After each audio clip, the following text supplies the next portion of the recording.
പുതിയൊരു വീഡിയോയിലേക്ക് എല്ലാവർക്കും സ്വാഗതം. ജൂൺ 20 എൻ്റെ രണ്ടാമത്തെ മോളുടെ ബർത്ത്ഡേ ആണ്.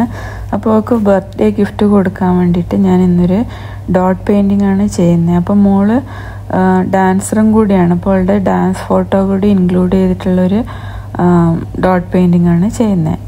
അതിന് വേണ്ടിയിട്ട് ഇതുപോലൊരു സർക്കിൾ ക്യാൻവാസ് എടുത്തിട്ടുണ്ട്. പിന്നെ ഫേബർ കാസലിൻ്റെ അക്രിലിക് പെയിൻ്റാണ് ഞാൻ എടുത്തിരിക്കുന്നത്. അതിൽ നമ്മൾ ആദ്യം ബ്ലാക്ക് കളർ എടുത്തിട്ട് ഈ ക്യാൻവാസ് ഫുള്ളൊന്ന് ബ്ലാക്ക് പെയിൻ്റ് അടിച്ചു കൊടുക്കുന്നുണ്ട്. നിങ്ങൾക്ക് വേണമെങ്കിൽ ഒരു ഡ്രോപ്പ് വെള്ളവും കൂടി ചേർത്തിട്ട് അത് അടിച്ചു കൊടുക്കാൻ പറ്റും. അപ്പോൾ ആദ്യം ഒന്ന് ഷെയ്ക്ക് ചെയ്യണം പെയിൻറ്റ്. അതിന് ശേഷം നമുക്കിത് ഈ ക്യാൻവാസിൽ അപ്ലൈ ചെയ്ത് കൊടുക്കാം.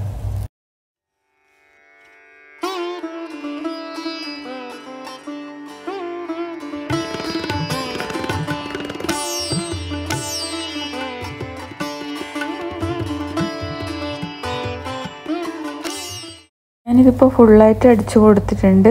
അത് ഉണങ്ങിക്കഴിഞ്ഞതിന് ശേഷം ഒരു കോട്ടും കൂടി ബ്ലാക്ക് പെയിൻറ്റ് അടിച്ചു കൊടുത്തിട്ടുണ്ട്. അതിനുശേഷം മോളുടെ ഒരു ഡാൻസ് ഫോട്ടോ ഞാൻ ഇതുപോലെ റൗണ്ടായിട്ട് കട്ട് ചെയ്തെടുത്തിട്ടുണ്ട്. ഇത് നമുക്ക് ഇതിൻ്റെ സെൻറ്ററിലായിട്ട് ഒട്ടിച്ചു കൊടുക്കാം. അപ്പോൾ ഞാൻ ഫെവിക്കോൾ വെച്ചിട്ടാണ് ഒട്ടിക്കുന്നത്. അപ്പോൾ ഇതുപോലെ ഫെവിക്കോൾ വെച്ച് നന്നായിട്ട് ഒട്ടിച്ചു കൊടുത്തു. ഡോട്ട് പെയിൻറ്റിങ് ടൂൾസ് വെച്ചിട്ടാണ് ഞാനിത് പെയിൻറ്റ് ചെയ്യാൻ പോകുന്നത്.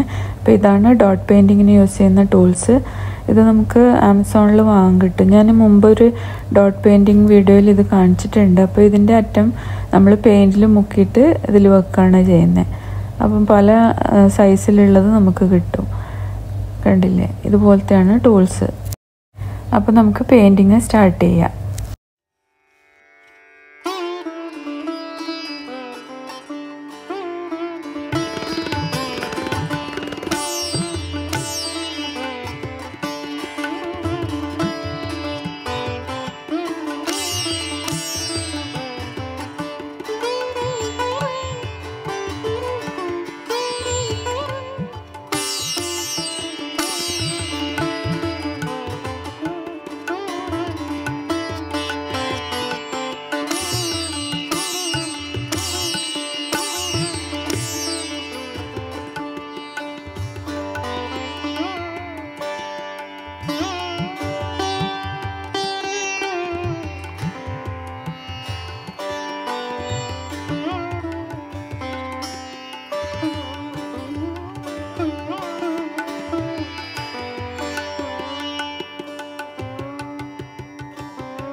കുറച്ച് പേര് ക്യാമറ ക്വാളിറ്റി നല്ലതാണ്, പിന്നെ എഡിറ്റിംഗ് എങ്ങനെയാണ് ചെയ്യുന്നതെന്നൊക്കെ ചോദിച്ചിട്ടുണ്ടായിരുന്നു. അപ്പോൾ ഞാൻ ഫോണിലല്ല ഷൂട്ട് ചെയ്യുന്നത്, DSLR ക്യാമറ വെച്ചിട്ടാണ്. പിന്നെ എഡിറ്റിങ് ഐപാഡിൽ കേപ്പ് കട്ട് എന്നുള്ള ആപ്പ് വെച്ചിട്ടാണ് ചെയ്യുന്നത്. ഇതുപോലെ മുമ്പ് ഞാനൊരു പീകോക്കിൻ്റെ ഡോട്ട് പെയിൻറ്റിങ് ചെയ്തിട്ടുണ്ടായിരുന്നു. കാണണമെന്ന് ആഗ്രഹമുള്ളവരൊന്ന് കണ്ടു നോക്കൂ. പിന്നെ വേണമെങ്കിൽ ഞാനതിൻ്റെ ലിങ്ക് ഡിസ്ക്രിപ്ഷൻ ബോക്സിലിടാം.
അപ്പോൾ ഈ ഡോട്ട് പെയിൻറ്റിങ് കംപ്ലീറ്റ് ആയിട്ടുണ്ട്. അപ്പോൾ വീഡിയോ ഇഷ്ടപ്പെട്ടിട്ടുണ്ടെങ്കിൽ എൻ്റെ ചാനൽ ലൈക്ക് ചെയ്യാനും കമൻറ്റ് ചെയ്യാനും സബ്സ്ക്രൈബ് ചെയ്യാനും മറക്കരുത്. എത്രയും പെട്ടെന്ന് തന്നെ നമുക്ക് വീണ്ടും കാണാം. അതുവരേക്കും ബൈ.